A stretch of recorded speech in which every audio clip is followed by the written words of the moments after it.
Hi guys, कैसे हो आप सभी। तो मैं आज आपसे मेरे दिल की बात शेयर करना है वाला हूँ। अगर आपके पास कोई हल हो तो कमेंट बॉक्स में लिख देना।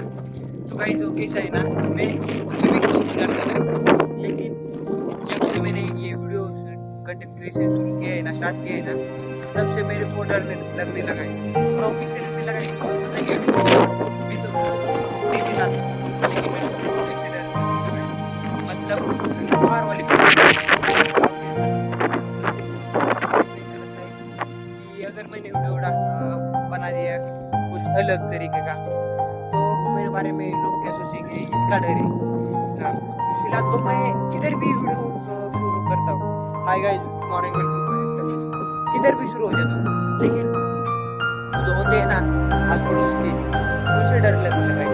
क्योंकि बाकी फिलहाल तो हमारे गाँव के ना बहुत ये सब करते हैं, लेकिन क्या है नहीं क्या, मेरे को इतना डर लगने लगा है ना।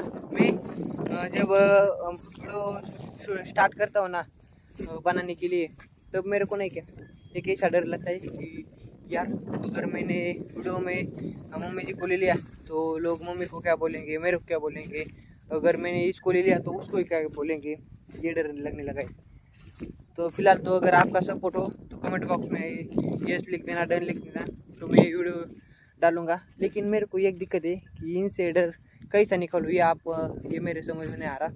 बाकी तर मी नाही का मराठीतच बोलत असतो, पण मला आज वाटलं की हिंदीत बोलावं, हिंदीत व्हिडिओ ट्राय करा, त्याच्यामुळे मी ट्राय केला। तर मित्रांनो तुम्हाला कसा वाटला ना ते सांगा कमेंटमध्ये, आणि आवडला असेल तर व्हिडिओ लाईक करा।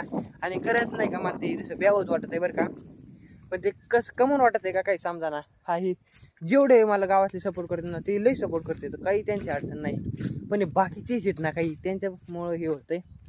बाकी काय नाही guys, thank you so much for म्हणजे माझा व्हिडिओ बघितल्याबद्दल। भेटू पुढच्या व्हिडिओमध्ये, आणि आतापासून काय तुमचा सपोर्ट जर का असला तर मी घाबरणार नाही, काहीच नाही। धन्यवाद गाईज।